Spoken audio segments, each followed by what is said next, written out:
Visit Sailrite.com for all your project supplies, tools, and instructions.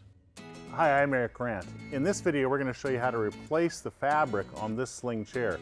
But this is a little bit different of a sling chair than typically the one panel piece that you see most often. This one has a seat bottom and a seat back. I bought it with a tabletop and 6 chairs back 6 years ago. And the fabric is still in pretty good shape, but it's starting to get wore down. I bought this set as a Martha Stewart table, I believe, but I'm getting a lot of requests here at Sailrite on how to do this chair because it's a little bit more complicated. And since this chair has held up phenomenally well for the 6 years, it's definitely one that you don't want to throw away. You want to redo the fabric. This tutorial video will cover removing the old fabric, measuring it, cutting new fabric, sewing it up, and installing it. There are many types of chairs that are very similar to this. All the principles should be the same, but the measurements may be completely different, so be sure you check your chair, just as we show in this video. Before we get started, we need to have a discussion about what you can expect. For the seat bottom, it's pretty easy to measure this and cut it to size, sew it up, and install it. The rails are on the sides as they normally are on sling chairs. For the seat back, if I push against the fabric, you can see there is a lot of slop. This is the old chair, and there's a reason for that. If we look at this rail here, you can see that this is curved inward like this, which means this one's going to have to be patterned, not measured. So this curve, if I hold my hand like this, you can see that that's the way the curve goes, like this, with my hand flat. But if you look at the back here, now there's another curve, and if I hold my hand horizontal like this curve takes this shape. Because of that, we can't expect this to come out without a few wrinkles here, because this really should have a tabling in the back, but you can't fit a tabling through the channel. So when you make a chair like this, it won't be as sloppy as this because it's old, obviously, but it will still have a little bit of looseness here, and it may have a few little wrinkles here. And you can expect that when you have a curve like this.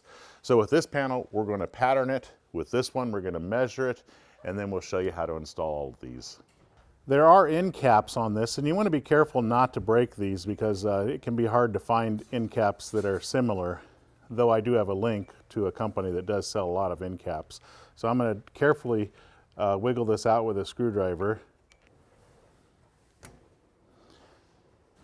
So there's what the end cap looks like for this chair. And you can see that there is a spline that goes into a channel here. I'm going to go ahead and remove all the end caps carefully. So I'm going to remove the base. I'm using a 1/2-inch socket here. We decided to remove the base, just so it doesn't get in the way. You may not necessarily need to do that. When you take these bolts out, you're going to see that there is a plate here that goes on the top here, so just remember the order. One way to remember the order is to actually put your bolt, your lock washer, and nut back on. That way you don't ever forget. Next, we're going to measure and remove the seat bottom. This front is wider than this back for this seat bottom. And what I like to do is I like to actually measure from sling channel side, like right here, all the way over to here along the very front of it. And as you can see, I get 18 3/4 inches here. Now, I also like to mark my old fabric if it's still in good shape here. So I'm going to mark it with a Sharpie marker right along this edge and also right here. And then since the back is smaller, I will take my Sharpie marker and mark here and here. And then I'll measure that as well. I'm going to write these measurements down. So I'm going to measure from the metal to this piece, and what I get is 16 5/8 inches, as you can see here. So this is the back of the chair, And this is the bolt that tensions this bar, the front bolt, or the back bolt I should say. And I'm just going to release that. And you should find that there'll be a washer. Sometimes there's 2 washers on these and a fairly long bolt. And the reason that it's long is that we can tension the chair with that. So make sure you save that. This is a number 10 socket. And then there's a bolt right here that you can get from inside underneath the chair.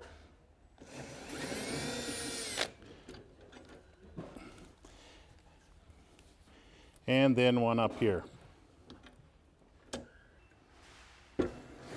So now this, it's still under a little bit of pressure here. So I'm gonna take my hand and I'm gonna pop it out. And there we go. Removing the seat back is next. We'll be patterning it, but before we remove it, we need to mark it. This is our old fabric, and I'm going to take my marker, since I'm probably not working with straight edges as much, and I'm going to mark all along this edge here, right against that metal with my marker on the fabric. And then I'm going to do the same thing down here. I'm going to mark basically right along the edge of the metal, which marks the edge of the fabric all the way across. So the first thing we need to do to get this back off is release these screws, and I like to use an Allen wrench at first just to make sure that all of them are easily turned. I don't like to use a drill yet. See, this one's stubborn. So I want to do this by hand so that I don't ruin anything. There, that's better. Now, if you've got it, what you want to do is use one of the 2 of these actually, because this actually works pretty well with the right size Allen wrench in here, and put them together. That gives you an extension, and put it in your drill. Then what I can do is I can come up behind the fabric like this and make sure the drill's in reverse, and then you can take them out like this. Now you can use an Allen wrench if you like, but you're going to need this later on when you go to install these. So that one's loose. This one is a little bit at an angle here, so I'm probably going to use an Allen wrench for that one, but I can come over to here. This one just makes quick work of it.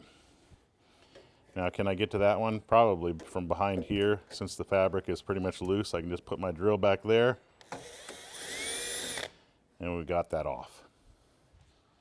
The rivets in these could be drilled out. The problem is, if you do that, there's not a hole on this side, so you can't just drill off the top and push the rivet through. Because of that, I have experimented a lot trying to get these rivets out. The barrel here goes down and actually compresses in this channel, which is separate from this channel. And if you take off the top, technically you really can't get the barrel out at all, because you can't just punch it through. So what I found is that it's best to remove the cording in the sleeve, if possible, then cut the fabric at each one of the rivets and pull the fabric out, and then cut the rivet while it's still embedded in the channel, so that I can cut it with a hacksaw and it doesn't move. So the first step, I'm going to use a punch here, and usually this cording is broken because of the angle, but I'm going to just punch it, and hopefully it's going to come through on the other end, and you can see it's starting to come out.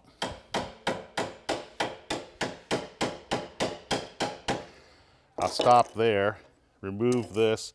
So I'm going to try to grab this with pliers and pull it out. Oops, see, it broke. So can't get it out that way, though it'd be nice. So what I'm going to do is I'm going to take a razor blade and I'm going to slit the track a little bit, hopefully kind of like on the back side of it. And then we can open it up a little bit and maybe we can pull it out now.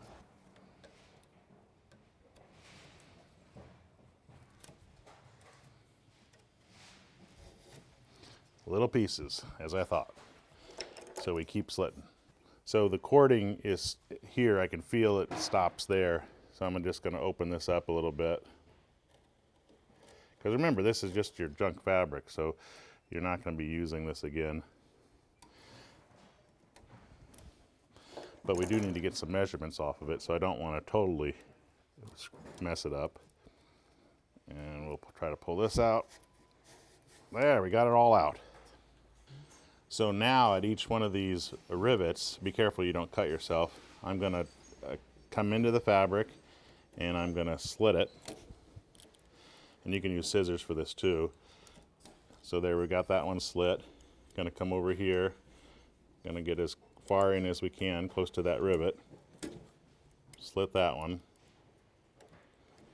And we'll just keep doing this at each one of the rivets here. Okay, so once all of these are slit, then I'm going to take some vice grips or pliers. I can hold this pretty tight, but if you can't hold it tight, you may want to use some vice grips. And try to keep the fabric from ripping. If you can, grab it close from to the rivet and pull it through. And be careful, because if you slip, your hand's going to hit part of the frame of the chair. I mean, it'll go bam! And I've done that before. So if it doesn't want to come out, manipulate it a little bit like that. If you rip it a little bit, you're fine, because you still can measure areas that the rivet isn't at. Grab one to it. There we go. There we go. Got it out of that one. And then we'll move on to the next one. Might have to pull it through the front a little bit. I know this seems like a real pain, and it is, but you'll see why we do it here in a second. Got to break those threads. I might actually cut this a little bit. That is strong fabric, which is good. Okay, so now let's pull it through here.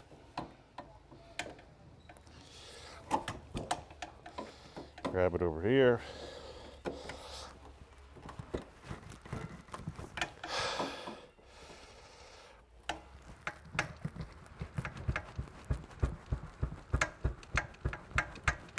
Okay, just want to keep doing this.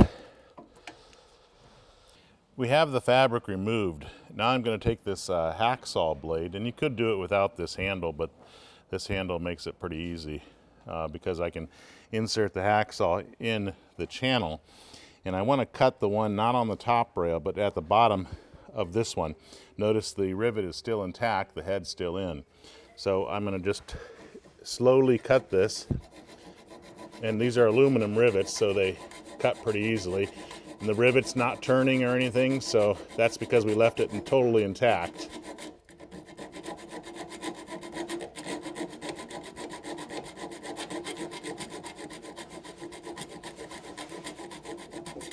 There we go, we're right through it. I'm going to take a screwdriver and I'm going to put it under the lip of the rivet. Because we left it intact, the top portion comes out beautifully. Now the bottom is still in there, but it doesn't matter because we're not going to use these same holes. We're actually going to use screws rather than rivets. So we'll just keep doing this to every one of these rivets. Now this one's spinning a little bit, but it's still locked in enough that I can cut it without it spinning a lot. Now we can take a screwdriver and lift this one out as well. Now I like to take a punch and put it through the top and just give it a couple taps, which pushes the remainder of the rivet down into that channel down there. This one's kind of at an angle. Yeah, but the rivet went down. Set the seat back aside and grab the seat bottom. We're going to calculate for its size. We've already removed the end caps, and we're just going to work on one side at a time. We're not going to take the channeling out first. We're just going to take these off. They come off pretty easily, actually, with these types of chairs. Let me pull this way. I don't know what I was doing there. There we go. I'm going to run something in this channel here so that I can get the spline out of both sides so that I can lay it flat. We're not going to reuse this spline. We're going to use new. No reason to reuse a spline that's already been weathered. Do the same thing on the other side. Okay, here's where we marked the black line, and if you remember, the line was right up against the metal. If I squish this well, what I should get is a 1/4 inch measurement. I'm right on the black, and I'm right on the fold. That's what I expected from a 1/4-inch sling cord that was inserted in here. This is the seat bottom, and that 1/4-inch extra beyond the black lines will be on all four corners of this. So we have a 1/4-inch wider than our black line in the back, which is smaller than the front. This is the front, it's larger. Now that doesn't account for the hems. So we are not going to be counting the hems yet. All we're trying to do is determine what is the exact finish size from fold to fold that we want at the front and at the back first. While the fabric was still on the chair, if you remember, we took measurements from rail to rail. We used those instead of measuring the fabric flat on the table. Why? Because the fabric, being old, doesn't typically lay very flat. So this is a more accurate way to get a measurement. Then we just add the difference for the sleeve. So we have a measurement in the front and the back, and we add a 1/4 inch to each side. So 1/4 inch plus 1/4 inch equals the finished size from folded edge to folded edge. We still need to add for the fabric that's folded back to the underside. We'll do that a little bit later on. Again, this is the finished size from folded edge to folded edge, but I like my panels to be nice and tight, so I actually reduce it slightly.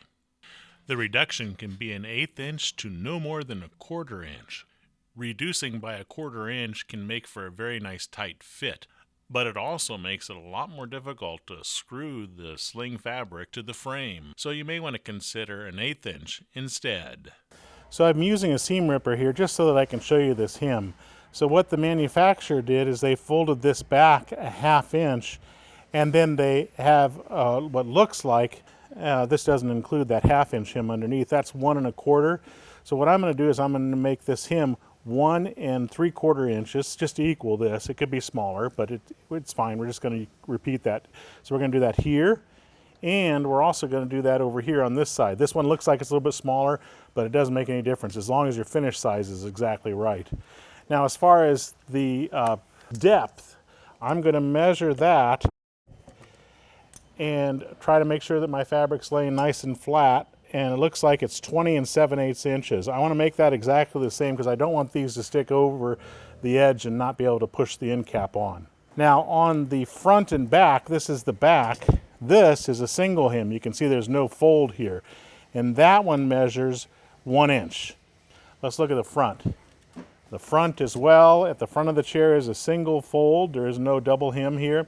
And again, that one equals less than 1 inch, but we're going to make it 1 inch. Now that we have those measurements, it's time to pattern the seat bottom. Visit the Sailrite website to pick your favorite sling fabric. Click on Shop, Fabric, Outdoor Living, then Sling Chair Fabric. We have a whole category dedicated to sling chairs. For this chair, we'll be using Tex Plus. This is my old panel, and you can see there's a black line running through it. Now that's obviously dependent on the fabric. And there is a black line in this one as well, which means that this needs to be laying this way if I want to duplicate that, and I do. This is going to be the front, and this is going to be the back going this way. This is going to be the sides, and those sides are going to have a sleeve. The front and back have a single hem. So we know that the hem here is 1 inch. So I need to make sure I have at least 1 inch of fabric here. And I'm just going to do a little bit extra to make sure that I do. And so I'm going to measure the finished front edge here. And I need to make sure I have at least 1.75 inches here and 1.75 inches here for the sides. So I'm going to go like this, which should give me plenty. And I'm going to measure over and strike a line that is the finished front size of 19 inches. So right there. Now to make it clear, I'm also going to strike a little line here at 19 and here at the 0. Okay, so now that we have this line struck, let's find the middle. From 19 to 0 is 9.5. We're going to strike a line at the middle position here. So now from this corner, I'm going to come up our depth size, finish size, and ours is 20.87, and I'm going to make sure this is perpendicular to this edge. So I'm using my clear acrylic ruler to make sure that it's perpendicular, and then I'll measure it at 20.87, which is right about there. Now I'm going to come over here and I'm going to do the exact same thing. Make sure this is perpendicular and measure up that same distance and put a mark here. That's 20.87. Now from the middle position, I'm going to come up and be perpendicular to this edge so that I can be right in the middle here at 20.87. And we're going to strike a line here, which is the middle of our back. So this back edge, I'm going to strike a line here from mark to mark. Our back finished size is 16.87, and I'm going to divide that by 2, which means I need to do 8.43. Now we're going to take that halfway measurement, 8.43, which is here, and put it on the middle mark. And we'll mark here, and we'll mark here. That's our finished size. Now we just join this mark with this mark and strike a line. And we do the same thing over here, from this mark to this mark, and we strike a line. And this is our desired finished size. From fold to fold, this direction, and from depth, from here to here. At the back, we need to add 1 inch for a single hem. So I'm going to put this on the 1 inch. And then I'm going to strike a line going long with this line. This will be my cut line. At the front, we need to add 1 inch. So I'm going to put this on the line. And this is going to go long as well. So that's 1 extra inch. And at the sides, we need to add 1.75. So we're going to put that on 1.75. And we're going to go exactly parallel to that mark, which is right there. And this is our cut line.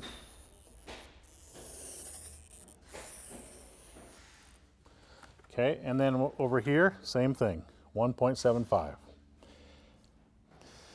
Now we're going to cut on the outside lines. The reason that we start with our finished size and then we add for our sleeves and hems is because this is not a square or a rectangle. If it were, I could start with the cut size and then measure into the finished size. On an oddly shaped object like this, if you don't start with the finished size and add for the hems and sleeves and so forth after the finished size is marked on the fabric, the corners won't come out perfectly when you do your hems. So on an odd shape like this, start with the finished size, then mark for your hems and sleeves afterwards. Now we need to create the front and back hems on the seat bottom. Now on the front and the back, we need to create a 1 inch hem. And I actually like to strike a line 2 inches up and fold to that line. So again, the clear acrylic ruler is necessary for this kind of thing because you can see right through it. Then I'm going to put double-sided tape. We definitely want to do the front hem and the back hem first, because if we don't, we won't be able to slide our sling cording in. So I'll put double-sided tape on this, and this helps to hold our hem in place. Peel off the transfer paper, peel off the transfer paper, peel off the transfer paper, peel off the transfer paper, and fold to that line, which should be our finished. Yep, see it is. There's our finished line. So we're good there. We're going to do this to this side, and then we're going to flip it around and do it to the back side. Good. Flip it around. Measure up 2 inches. We're going to do this exact same thing again.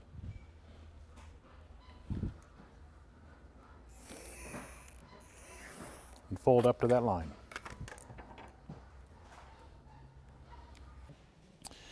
So this is the single hem here, and we're going to sew this first on this side and the opposite side. And I'm going to use the outside of my presser foot as a guide and have it right on the fold. It doesn't really matter where you put this hem, but that's where I like to put it. And I'm going to sew with a little bit of reversing here at the beginning, and I'm sewing a 6mm straight stitch. I'm using V92 polyester thread. If you're in a tropical environment, you may want to use the Sailrite Lifetime thread, which is a PTFE thread. If you're using a home sewing machine, I'd recommend you use V69 polyester, because V92 polyester will be a little bit on the heavy side for a home sewing machine. The Fibertex Plus material sews beautifully with a home sewing machine. It almost sews like butter, so you don't have to worry about whether or not you need to have a heavy-duty sewing machine like this Sailrite Ultra Feed sewing machine. So I've got one stitch in this hem. What I'm going to do is I'm going to put it back again because I like to have 2 stitches in this, and I'm going to put this one closer to this edge, so I'm going to use the outside of my center foot on the left-hand side as a guide, and sew a straight stitch here, reversing a little bit at the beginning and the end. Now I can also put down the magnetic guide here once I know where I'm going to sew, so that way I don't have to pay attention to that location, and I can just sew right along that magnetic guide, which makes sewing a lot faster. And we're going to do the exact same thing to the opposite side on this single hem. Next, we'll create the sleeves on the seat bottom. Front, back. So this is the depth. Now we're going to work on the width here. So this is the line for the finished size, but first we need to create a 1/2 inch hem here. So I'm going to measure over 1 inch. When folded, it'll equal a 1/2 inch. So I'm going to mark it at 1 inch with my chalk pencil.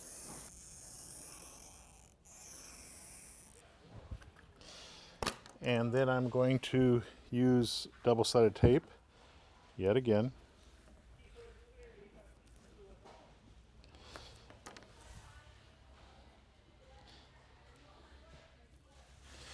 And now I'm going to fold to that 1 inch line, which creates our 1/2 inch hem.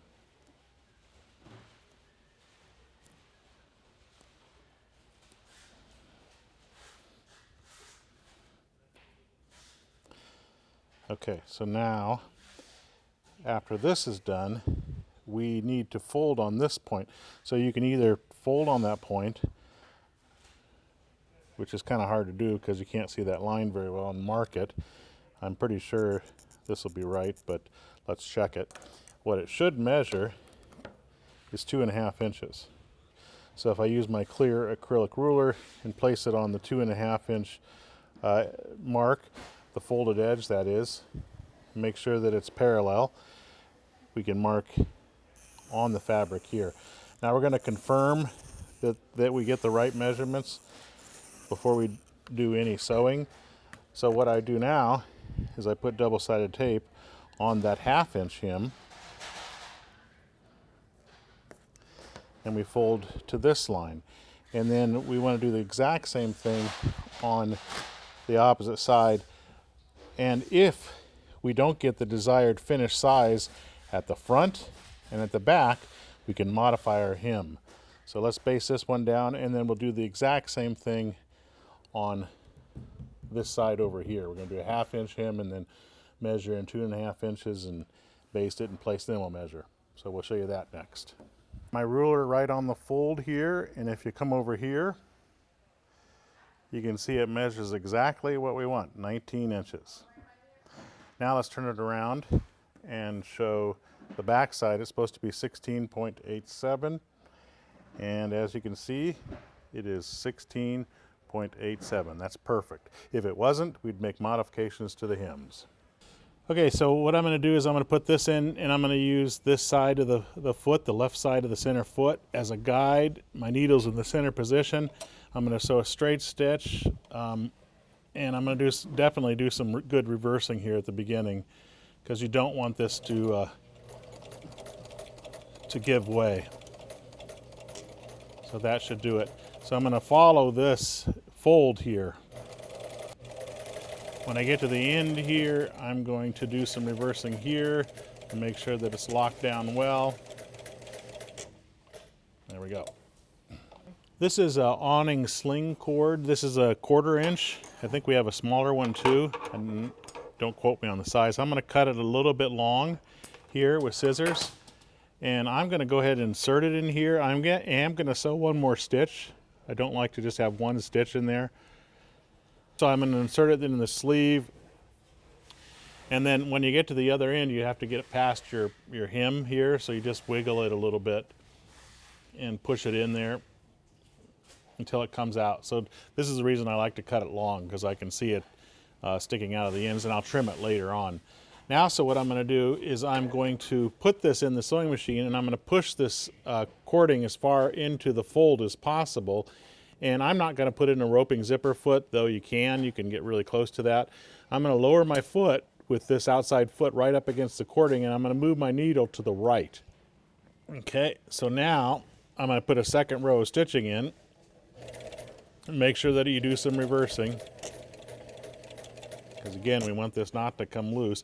And I'm going to basically kind of hold my fabric up against this cording as I sew, which makes it pretty easy. And then I'm going to do reversing here, and we're going to do the exact same thing to the other side. Okay, with the seat bottom, I'm going to push the channeling in and probably pull out a little bit so that it is not hanging out of the edges. So there, now it's perfect. And I'll do that to this side as well. I'm going to push it in till it's flush, pull out a little bit of extra, and cut it off so it doesn't hang out. These are the two rails, and there are the screw holes, so they go facing in. This is obviously the front of the chair, so we're going to run it through a channel.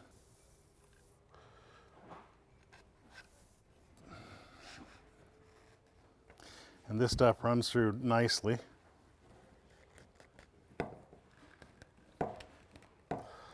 Right to there, that's a perfect fit. Push our spline cording through, it's not sticking out, that's good. Now we're going to do the same thing with this one. We're going to set the seat bottom aside and get ready for patterning the seat back. The issue with the backrest is that we have a contour here, we have a really deep contour here, and then the fabric has to go in this channel and basically come out the back. So anytime that I have contours like this, I like to pattern.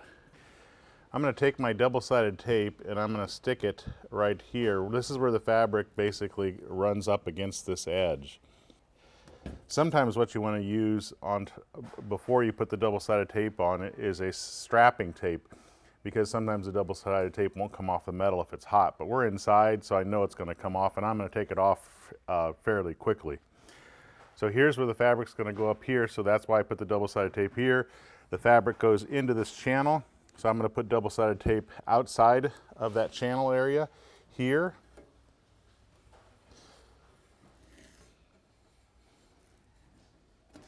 And then break it off, and then I'm going to peel off the transfer paper, leaving the double-sided tape on the metal. Or if it were hot outside and you were doing this outside, I'd use that strapping tape and then the double-sided tape on top of it. So this is Durascrim pattern material. If you don't have this, you could use a plastic similar to it, but this stuff works well and it's relatively inexpensive. So I'm going to start here at the top. I didn't put any on the sides. I don't have to worry about that because those sides are just straight sides. And I'm going to base it down. Nice thing about this is that you can peel it up if you don't have it exactly where you want it to be. So down there, now what I want to do is try to get this to lay as flat as possible on this. And I'm going to probably start here in the middle and work my way out. See how I've got a nice flat shape here. Based it to it. I'm going to come over here.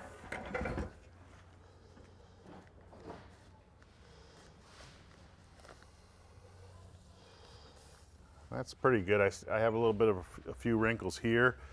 Once this is down, I might come over here and just see if I could work those out. See how I'm pulling it out here. That looks good. Let's do this.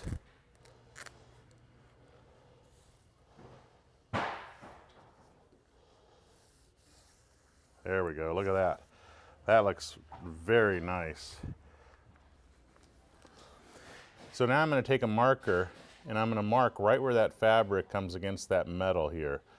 So I'm marking on the Durascrim pattern material all across this edge.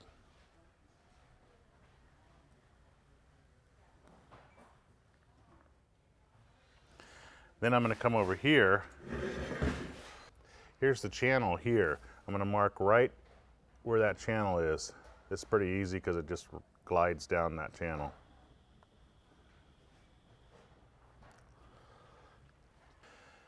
So here's where the frame comes up. Now this is not where the fabric stops, but I need to know basically where the middle is. So I'm going to mark where the frame is for each one of these locations.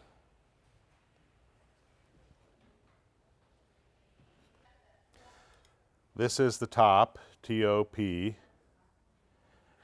and this is the bottom.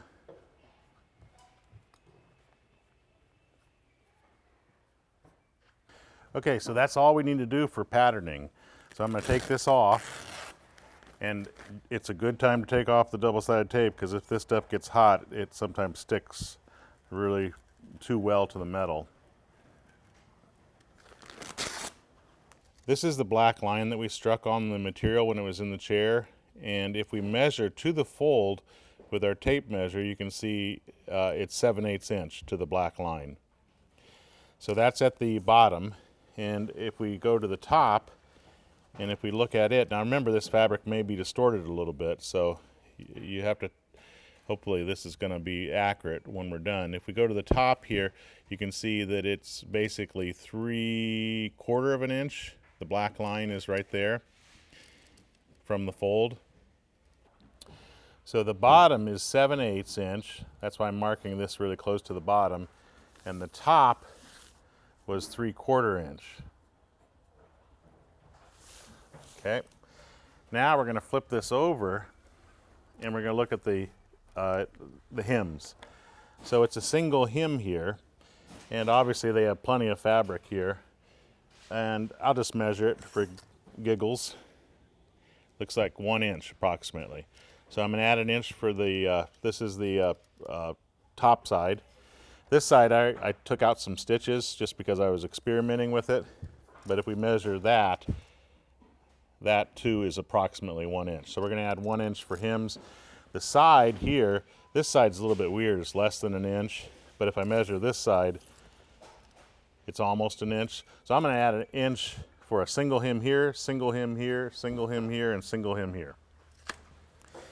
Now the finished width is 17 1/4. We want to check in a few different spots just to make sure. It looks like it's, yeah, 17 1/4 will give us the width that we want approximately. The width isn't too important. It's from channel to channel that's important. So I'm going to add 1 inch to this, and obviously at the bottom I'm going to add 1 inch for this. This is for our single hem. And then the finished width overall is 17 1/4 inches plus 2, 1 inch on one side and 1 inch on the other. So 17, 18, 19 1/4. This is the cut size, 19 1/4. Okay, so I'm going to measure from line to line. This is where the frame was, and I get 18 1/2 inches. That divided by 2 is 9.25, so I'm going to mark the center here at 9.25. And then I want to do the same thing over here. I want to measure. I don't want to just assume it's going to be the same. It is the same. It's 18 1/2, so 9.25 is the center. So I like to have a center line on that. Our cut size is 19 1/4. That means we need to divide that by 2, which is 9.62. I know where the center is, so I placed it on 9.62, which means our cut size will be from here to obviously 19 1/4 over here. And then that'll be the same for up here as well. I'm going to strike straight lines because we know this side is straight, even though the old fabric looks old, from mark to mark. And we probably should go further than what I did because of the fact that we're going to have additions to the top and the bottom, so that's better. Now I'm going to use this curved line here, and I'm going to mark 1 7/8 from that with my marker at a few spots. So right there, and notice that I'm holding it perpendicular to that line there.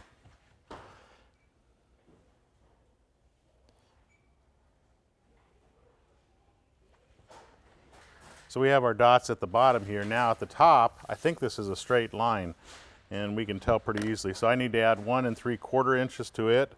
So I'm going to put this on 1 3/4 inches right on that line. Yep, it's perfectly straight. And then I'm going to strike a line here. So this is my cut size from the outer lines.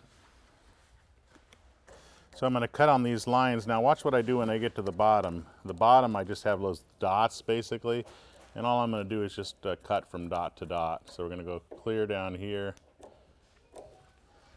and then I'm going to take my scissors and I'm going to cut basically right on every single one of those dots. Okay, notice that we have a black line running through this, and this fabric is very similar. So I want to orientate it so that it's the same as what we had before. Don't have to, it's just my preference. So this pattern is going to have its height go parallel to the width of the fabric, so the black line goes this way instead of that way. Okay, I could line this up to this outer edge, which is cut fairly straight actually, like that. And I'm going to put a sandbag on top of this just to make sure that the pattern doesn't move and make sure it's laid out nice and flat. I'm going to use a rotary cutter, so I'm putting a cutting mat on the bottom side here because this curve is easy to cut with a rotary cutter. You could do it with scissors too, but this is just easy. So I'm going to lock that so the blade's open, and then I'm going to slowly cut on the outside edges of our pattern all around the perimeter.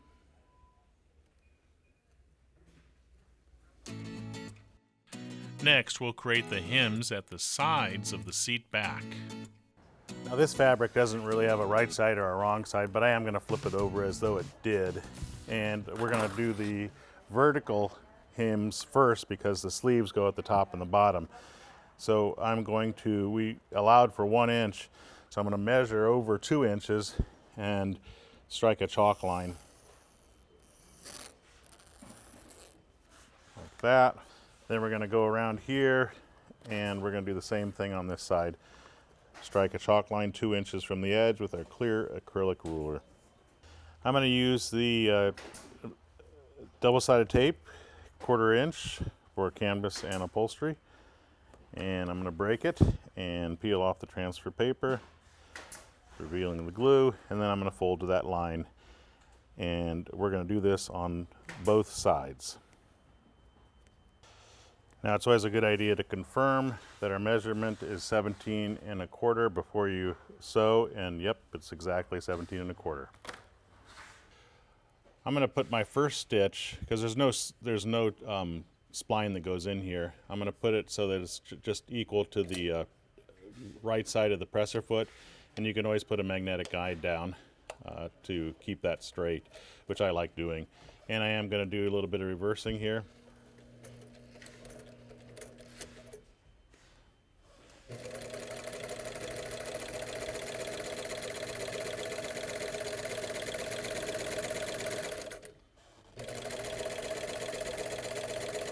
And reversing at the end. Then what I'm going to do is I'm going to come in and I will put my panel so that the raw edge is to the left side of the center foot with my needle in the center position. And I'll put my magnetic guide on there and sew down here. So we're going to do 2 rows of stitches down the sides. And then we'll do the same thing to the opposite side, exactly like this. Yeah, you're going to have dog ears since this is a curve, so just cut those off. Now comes the sleeves at the top and the bottom. I'm going to take my clear acrylic ruler, hold it 2 inches perpendicular to the cut edge, and mark 2 inches up because we're going to be folding up to create a 1 inch hem. Now you can put as many marks on this as you want. If you need more, you can add more. Now I'm going to put double-sided tape on this edge, and it is curved a little bit, so it's not going to fold perfectly. You're going to notice that the fabric will probably not lay perfectly flat because the fabric doesn't want to take the curve. So I'm going to fold up to those marks that we made, creating that 1-inch single hem.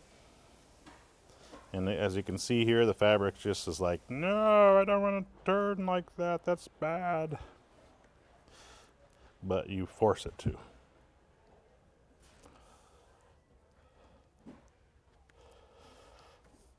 There we go. Okay, this one is going to have a spline inside here, so I like to put my magnetic guide at about a 1/2 inch. That way I don't close up the pocket completely, and I can easily slide my spline cord through there. So we're just going to follow the contour of this edge, and the magnetic guide definitely helps with that as well. So make sure you do some reversing here, because you want that to be solid, and then just keep the fabric up against the magnetic guide across from the needle. That's the important area.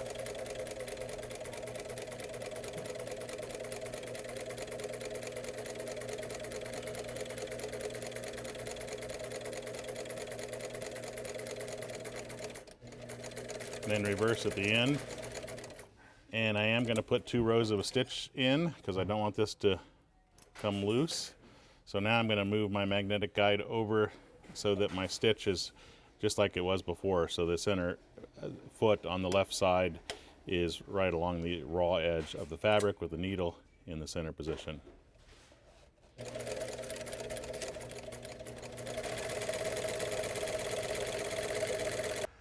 So now we have this top edge here, and we are going to create a 1-inch hem. We calculated for a 1-inch hem, hopefully.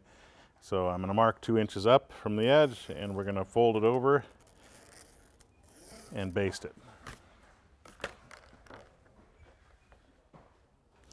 The hems are facing up right now. Now here's a little hint, okay? We put this on straight, but anytime you sew a hem, especially with 2 stitches on this side and 2 stitches on this side, this actually shrinks up a little bit. So this will be harder to pull down than the middle. So if you'd like, you're going to probably find that when you come to tighten these with the 3 screws, this screw is going to be easy to secure because it doesn't shrink down as much, while these 2 will be more difficult. The way to resolve that is to make this one as difficult as the other ones, and to release the hem in the center position a little bit and actually move it up about 1/8 of an inch, no more than 1/8 of an inch.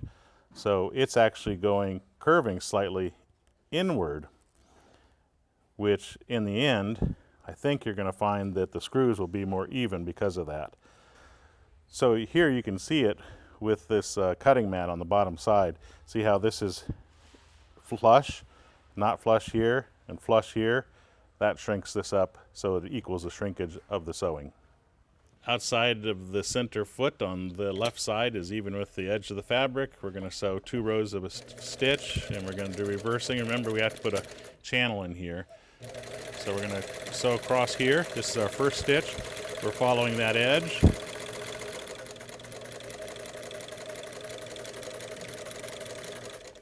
And then I'm going to move my magnetic guide to about the 1/2 inch location. If anything, slightly shy of it. And sew this stitch.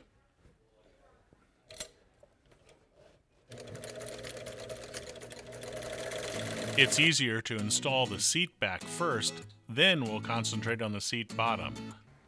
This is the top channel for the top of the chair, and it had a smaller spline cord. This is the 1/4 inch, and this is a smaller one. So we're going to put this one through the top of our panel that we just sewed.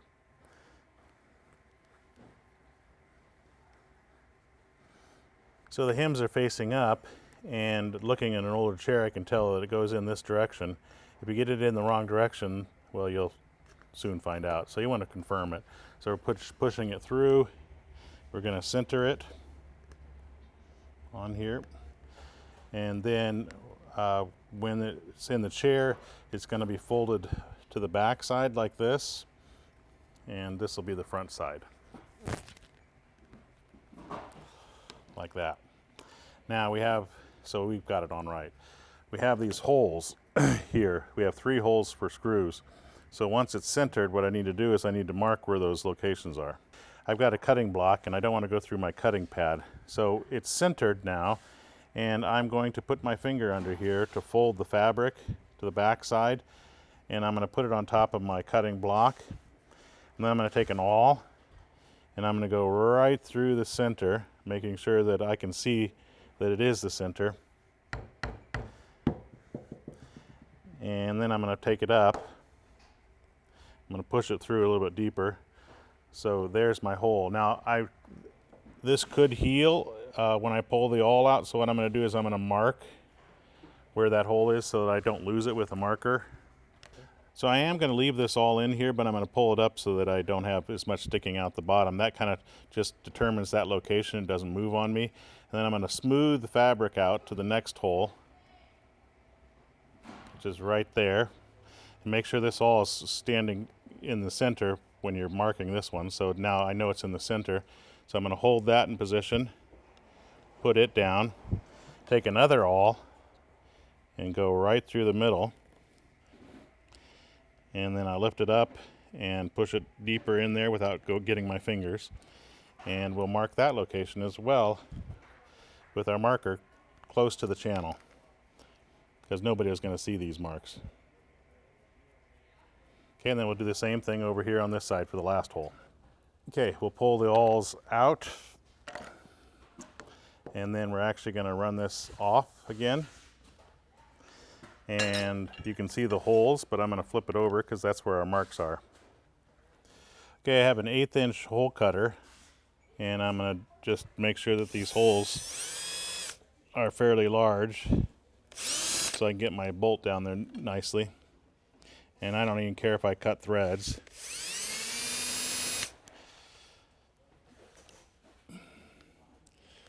Where is this? Oh, there's that hole right there. Good. I'm going to feed my channeling back, flat side with the hems up. There we go. Now I like to lube the screws, and you can do this with anything. This super lube is just phenomenal stuff because we are using the old screws over, and this will just help it to go through our applications without having to cross threads and such. Now these screws don't have any points on them, that's why we had to make holes in the fabric. But what I find is that it's better to use a drill so that you can get it to go through the fabric and kind of hold it with your hand on the bottom side.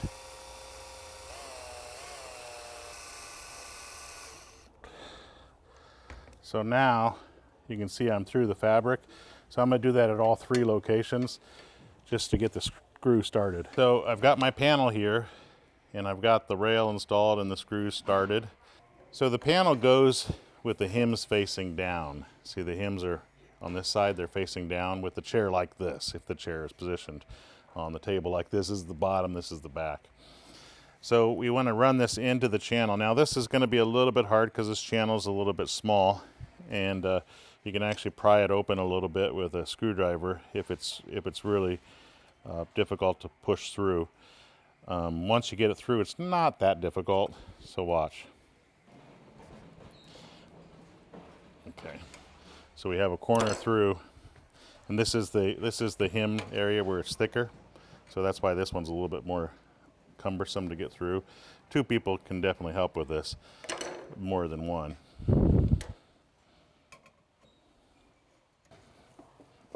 Pull. Oh wait, are you good? So yeah, so he's helping me to get it through, and I'm going to kind of open up the channel a little bit. See the wrinkles? No big deal. All we have to do is get this through, and then we can straighten it out.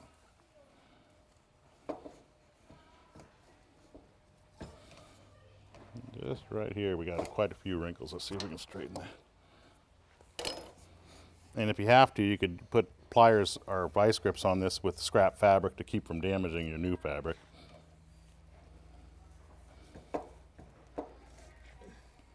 You got a lot of wrinkles here. That's why it's not going through. So we can straighten that out. Yeah, there we go. That'll help, and then I'll pry this open.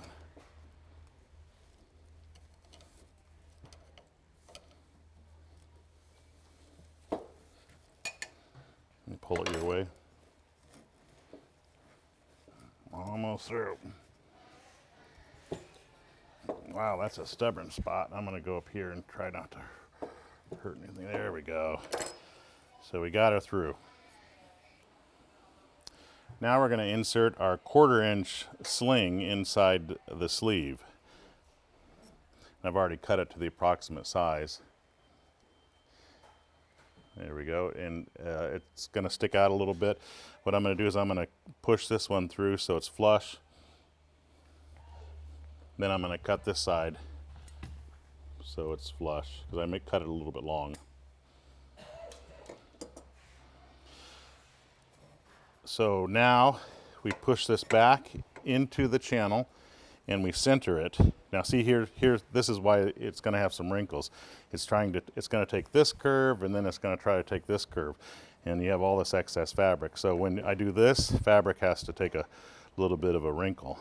So there's nothing you can do besides make another tabling, but you can never fit another tabling through there. I've tried it. So push it up there and then check to make sure that she's centered before you do anything else. And then once it is centered, pull it tight, as tight as you can. She looks good. And if your rail is opening up, you may have to put a clamp on it, but my rail is definitely tight enough here that I don't have to worry about it. This is a stainless steel screw that I got at the hardware store that's 3/4 inch. And if I put it on the top here, what I wanted to do is I wanted to go through the top and I wanted to bite into this track, because we want to keep this track from opening up in the future. And this does a pretty good job. I'm going to use a drill that is just slightly smaller than the screw, so the threads take a bite in it. And this is a 6-inch drill bit.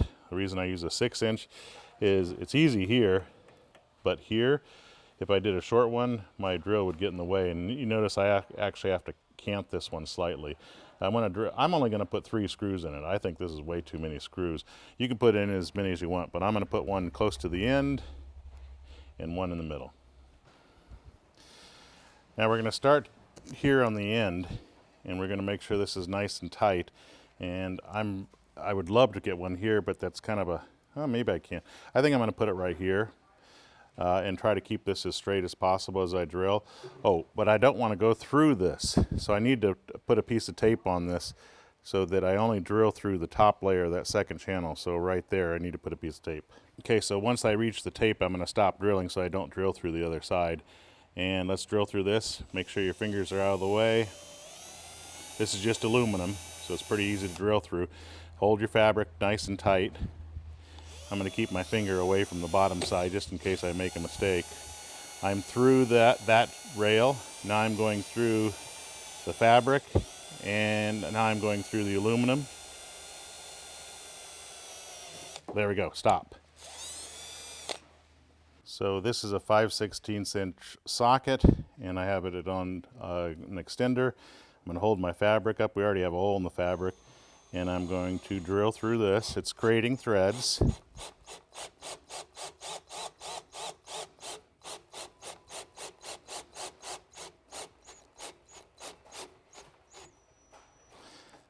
And there we go. Okay, so we have a screw here. I'm not going to put one in the center here, but what I want to do is I want to come over to this side and I want to pull as snugly as I possibly can. And you may want to put pliers on this with a piece of scrap fabric to prevent damaging the new fabric. There. So now I'm going to hold it with my thumb, and then I'm going to drill a hole here.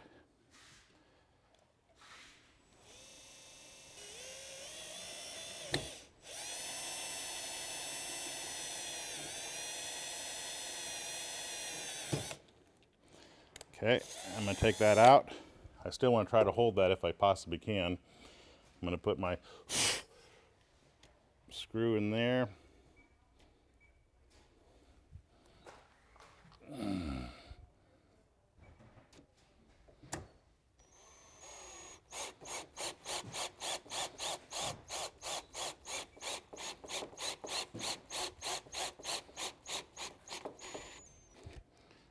Now it should be nice and tight. One more screw right here, and I think you get the idea. This one's easy because of the fact that the drill bit can be nice and straight rather than having all this hardware get in the way. As I'm screwing this one in, this channel wants to open up, so I'm going to put a clamp on this and clamp it together nice and hard. That way when I thread this screw on, it's going to grab the bottom rail, because the bottom rail and the ends had welding on it, so they were reinforced. This one is not. Now it's drawing the bottom channel up into the screw. There we go. So now I'm going to put the chair like this. I'm going to bring this over. This gets folded like that. And look at that. It's going to be nice and tight. But to get these screws started, sometimes what I like to do, because sometimes the screws are a little bit far, is use that extension again. I'm going to put this through here, and I'm going to start the center one first. And doing this, I don't want to cross thread, so I have to be careful about that.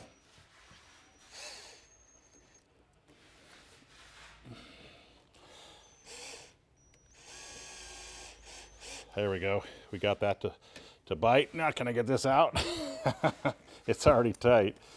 Yes, I can. I don't want to tighten it down all the way because we don't want to get that stuck in there.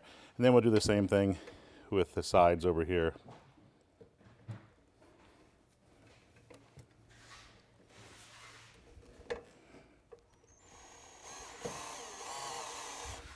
Don't tighten them down all the way. Do one at a time. Come back and then tighten them down like you would lug nuts on a car. There we go. And we'll keep tightening until we get them all the way down. This one's going to be a little bit hard because the fabric's tough here, so I'm probably going to use an Allen wrench on the center one. All right, that's how you do it. Installing the seat bottom is next.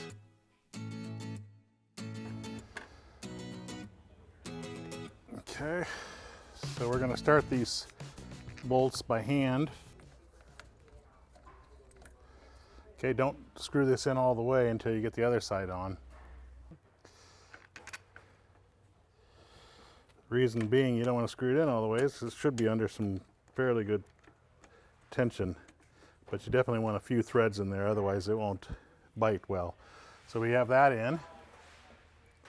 So I'm going to screw this one in a little bit more just to make sure we have plenty of threads. And then I'm going to do the same thing over here to make sure that we aren't stressing out the bolt threads. We're going to tighten these down all the way, and this one too. Now we're going to reassemble this bolt through the frame and then into the side. Just make sure you don't cross the threads. That's all that you need to make sure that you do. I'm only going to tighten it a little bit, and then we're going to work on this side. We have to go to the outside of this. Okay, so what I'm doing here is I'm using a clamp because this is under a lot of stress here. I've got all the bolts tight except for obviously this last one, which I don't even have in. And I'm going to stretch this to the point where it will slide into that position with this clamp.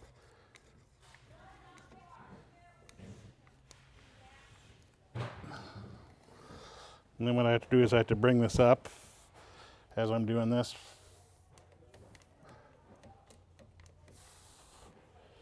We are almost there. You can see it here that we're almost in position.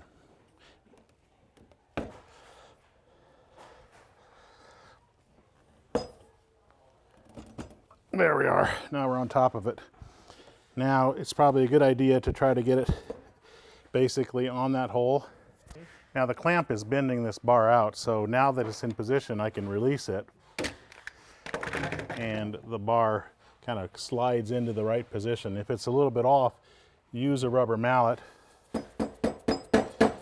and position it until the hole is lined up. That looks pretty good. Okay, once it's in there, we're going to put a socket on there.